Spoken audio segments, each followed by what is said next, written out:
The city of Albuquerque is seeing an increase in property crimes. Property crime is out of control. It's up in Albuquerque. Remember this commercial? This was one of Mayor R.J. Berry's ads when he was running for mayor. Well, we have learned that APD's own statistics show property crime was up 6% in 2011 from the year before. Property crimes are up a little bit, and again, crime stats fluctuate. I think that it's too early to tell if the initiative itself isn't successful, but you have to have people to do. It doesn't matter what plan you have. It doesn't matter how good the plan is.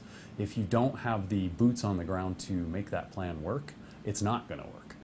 Now, the leader with the police union says the rise in crime from 2010 to 2011 shows there are too few cops, especially on patrol. The chief denies that, saying it's just hard to get good new cops, and adds that although the crime rate rose 2.5%, so did Albuquerque's population. 2 people are charged with an open count of murder this morning for killing a man at a senior housing center in Santa Fe. Anthony Yepes and Janine Sandoval were booked into jail on murder charges overnight. Investigators arrested the 2 yesterday after they say they were found riding around in George Ortiz's car. That's the victim. Now they think that his body was found in a burning apartment at the Villa Hermosa Senior Center in Santa Fe. Investigators think the woman, Sandoval, is related to Ortiz. A father in Albuquerque is in some big trouble. Police say he was drag racing when he was supposed to be taking his 7-year-old daughter to school. Investigators say that this man, Andrew Montoya, had the girl in the car when he was speeding down 4th Street last week. They say Montoya claims another driver was egging him on, and the 2 raced through not 1 but 2 school zones.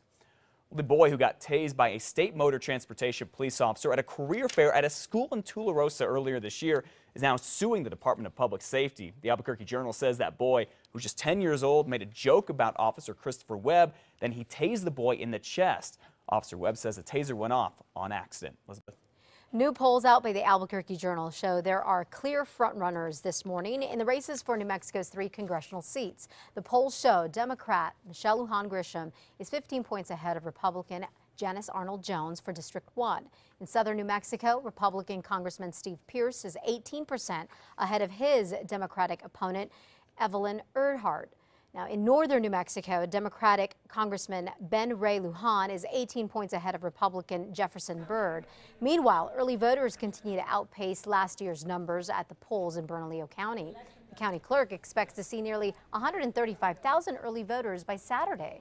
We're seeing, on the order of around 10,000 voters a day going through those early voting sites, and that's a huge number.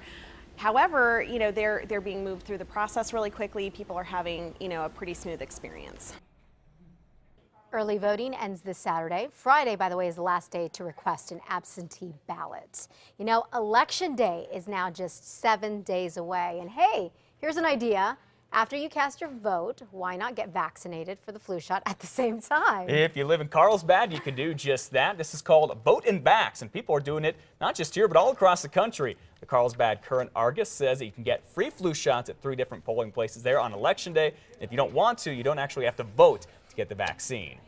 All right, you have heard of those cash mobs, right, where a bunch of people go buy things to try to help out stores. Well, today they're doing it all throughout Nob Hill. It's called Raise the Wage Day, and it goes from 4 to 7 tonight, and again, that's in Nob Hill.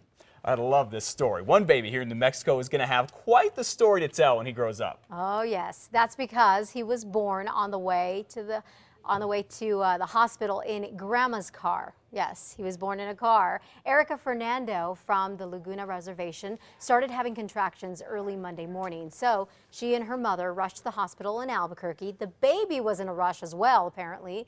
Little Alexander here was born just past 9 Mile. The family pulled into the Flying J gas station parking lot where they met an ambulance. I told my mom, I thought that only happened in movies. I didn't think it happened in real life. But everything was fine.